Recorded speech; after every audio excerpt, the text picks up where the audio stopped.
Assalamualaikum warahmatullahi wabarakatuh. Waalaikumsalam warahmatullahi wabarakatuh. Di sini kelas Palembang akan memulai presentasi yang pertama. Kepada kelompok kelas Palembang dipersilakan. Baiklah, selamat pagi. Pagi. Yang terhormat Bapak dan Ibu dosen dan teman-teman sekalian yang saya sayangi.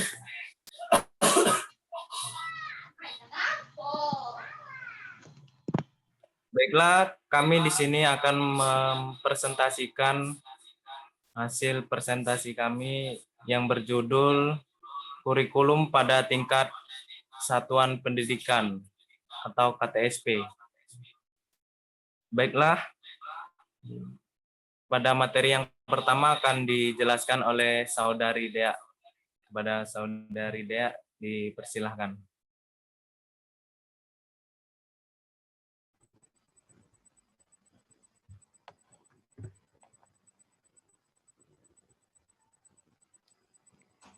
Apa itu kurikulum dan KTSP? Pengertian kurikulum. Kurikulum adalah seperangkat rencana dan pengaturan mengenai tujuan isi dan bahan pelajaran serta cara yang digunakan sebagai pedoman penyelenggaraan kegiatan pembelajaran untuk mencapai tujuan pendidikan tertentu.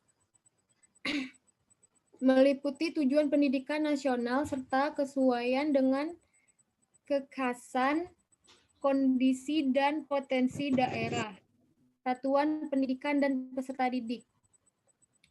KTSP adalah kurikulum operasional yang disusun oleh dan dilaksanakan di masing-masing satuan pendidikan. Lanjut, Tas. Landasan hukum KTSP.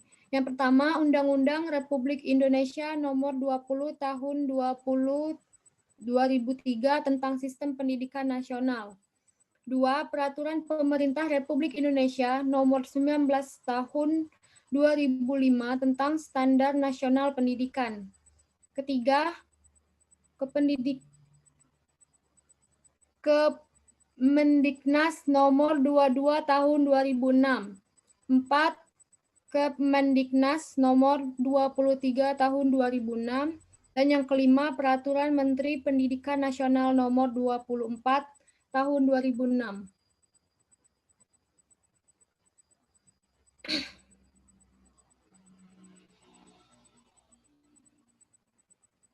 Lanjut, Tas. Prinsip pengembangan kurikulum tingkat satuan pendidikan. Berpusat pada potensi, perkembangan, kebutuhan dan kepentingan peserta didik dan lingkungannya. Beragam dan terpadu, tanggap terhadap perkembangan ilmu pengetahuan, teknologi, dan seni, relevan dengan kehidupan, menyeluruh dan berkesinambungan, belajar sepanjang hayat, seimbang antara kepentingan nasional dan kepentingan daerah. Lanjut, Tas. Keunggulan KTSP mendorong terwujudnya otonomi sekolah dalam penyelenggaraan pendidikan. Kedua, mendorong para guru, kepala sekolah, dan pihak manajemen sekolah untuk semakin meningkatkan kreativitasnya dalam penyelenggaraan program-program pendidikan. KTSP memungkinkan bagi setiap sekolah untuk menitik beratkan dan mengembangkan mata pelajaran tertentu yang aspektabel bagi kebutuhan siswa. KTSP akan mengurangi beban belajar siswa yang sangat padat dan memberatkan kurang lebih 20%. KTSP memberikan peluang yang lebih luas kepada sekolah-sekolah plus untuk mengembangkan kurikulum sesuai dengan kebutuhan. Kelas selanjutnya akan dibacakan oleh Saudara Thomas. Dipersilahkan.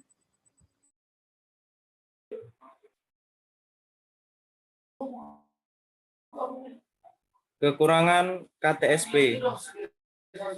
Satu, kurangnya SDM yang diharapkan mampu menjabarkan KTSP pada kebanyakan satuan pendidikan yang ada. Dua, kurangnya ketersediaan sarana dan prasarana pendukung sebagai kelengkapan dari pelaksanaan KTSP.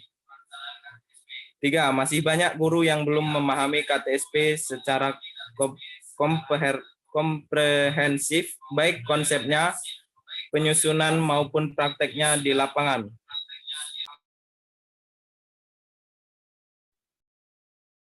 Empat, penerapan KTSP yang merekomendasikan pengurangan jam pelajaran akan berdampak berkurangnya pendapatan guru.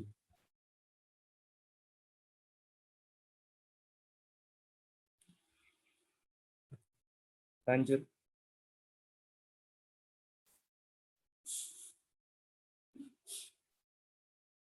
Acuan operasional penyusunan KTSP.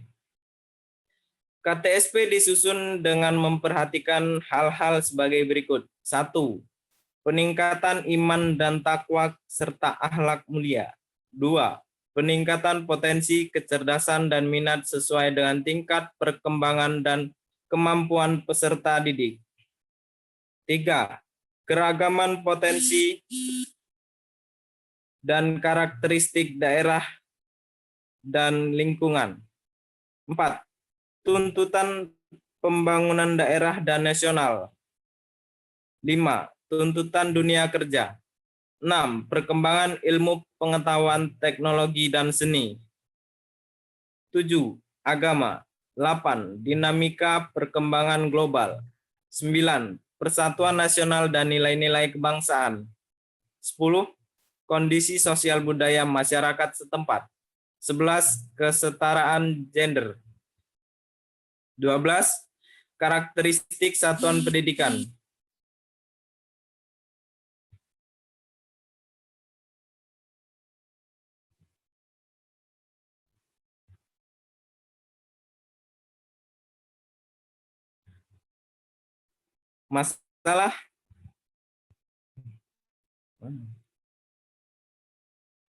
Masalah-masalah dalam penerapan kurikulum KTSP. Yang pertama, kebingungan para guru yang sudah merasa cocok dengan kurikulum sebelumnya. 2. Sikap a priori atau tidak berdasarkan atas pengalaman atau kenyataan terhadap kebijakan pemerintah menyangkut pemberlakuan KTSP. Desentralisasi pendidikan otonomi penyelenggara pendidikan dan munculnya permasalahan lain. 3. Banyak guru yang belum paham betul dengan konsep KTSP. 4. Sumber daya manusia yang sudah termakan usia dan kurang profesional atau tidak sesuai dengan bidang keilmuannya. 5. Sarana dan prasarana yang jauh dari memadai atau peraturan sudah diberlakukan. Sarana penunjangnya belum ada yang tersedia.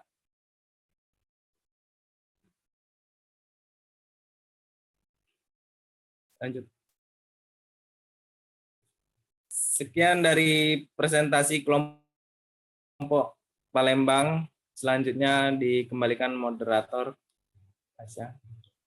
Baiklah, untuk presentasi selanjutnya diserahkan kepada kelompok Plus Indralaya. Dipersilakan. Baik, terima kasih atas waktunya, moderator.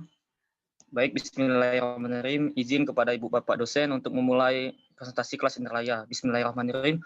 Assalamualaikum warahmatullahi wabarakatuh. Selamat pagi, teman-teman. Dan yang saya hormati, Ibu Bapak dosen dan Bapak Ibu dosen selaku mata kuliah pengampu telaah kurikulum pendidikan jasmani dan kesehatan. Dan juga saya ucapkan terima kasih yang sebesar-besarnya kepada Ibu Silpi dan Pak Girtama yang telah mengasih kesempatan kepada kami, khususnya kelompok saya, untuk menghasilkan dan mempresentasikan hasil diskusi kelompok kami. Baik, menyingkat waktu, perkenalkan kami dari kelompok 8 dengan judul materi Pendidikan Kecakapan Hidup dalam Pembelajaran Penjaskes tingkat SD, SLTP, dan SLTA. Perkenalkan, nama saya Almeragi, saya di sini selaku moderator, dan ada teman saya juga, Arpa Desa Fitri. Mungkin teman saya bisa mensuarakan suaranya, saudari Arpa. Oke, baik. Ada yang selanjutnya yaitu Nazomi Akbar. Kepada teman saya Nazomi Akbar, apakah sudah memasuki Zoom? Saya panggil sekali lagi kepada Nazomi, apakah sudah masuk Zoom? Sepertinya lagi memasuki Zoom. Selanjutnya teman saya Hendra Wijaya. Apakah teman saya sudah memasuki Zoom? Kepada Hendra. Halo, Hendra Wijaya.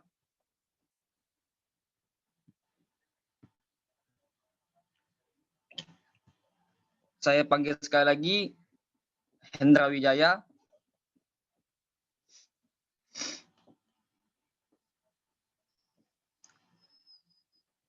Izin kepada Ibu dan Bapak dosen, mungkin teman saya yang duanya masih dalam terkendala sinyal ataupun masih dalam tahap gabung Zoom. Nanti akan gabung pada saat bagian presentasi. Baik, selanjutnya hasil presentasi kami akan dipresentasikan kepada Saudari Arpa. Kepada Saudari Arpa, waktu dan tempat saya persilakan. Baik, terima kasih. Di sini saya akan memaparkan materi yang telah kami diskusikan tentang konsep dasar pendidikan kecakapan hidup. Nah, konsep dasar pendidikan kecakapan hidup dapat diartikan sebagai kecakapan yang dimiliki seseorang untuk berani menghadapi problema hidup dan kehidupan dengan wajar tanpa merasa tertekan. Kemudian secara proaktif dan kreatif serta mencari serta menemukan solusi sehingga akhirnya mampu mengatasinya.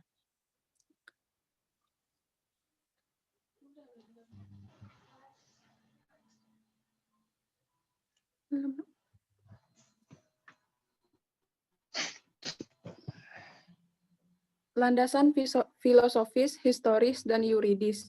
Pendidikan berjalan setiap saat dan di segala tempat. Setiap orang, baik anak-anak maupun orang dewasa, mengalami proses pendidikan lewat apa yang dijumpai atau apa yang dikerjakan. Walaupun tidak ada pendidikan yang sengaja diberikan, secara alamiah, setiap orang akan terus belajar dari lingkungannya.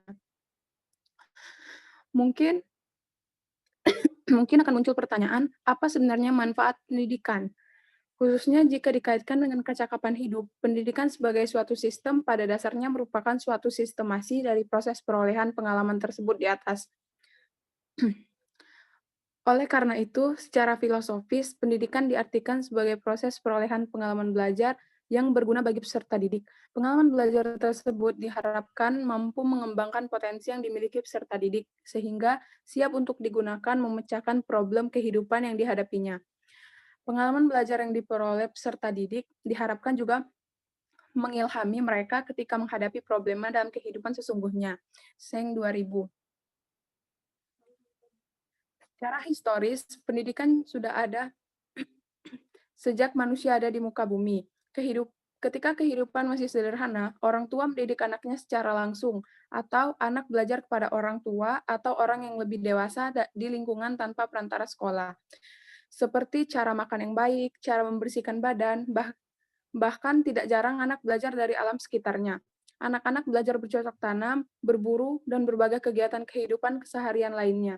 Intinya, anak belajar agar mampu menghadapi tugas-tugas kehidupan, mencari pemecahan dan menyelesaikan dan mengatasi masalah yang dihadapinya.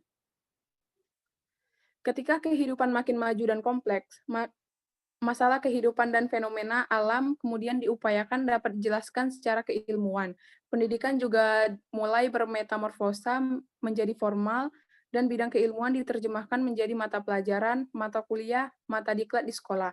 Walaupun demikian, sebenarnya tujuan pendidikan tetap saja sama, yaitu agar peserta didik mampu memecahkan dan mengatasi permasalahan kehidupan yang dihadapinya dengan cara lebih baik dan lebih cepat, karena sudah dijelaskan secara keilmuan.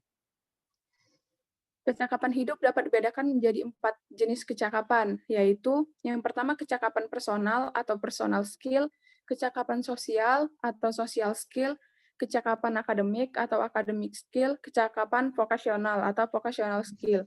Baik, terima kasih Saudara Erpa.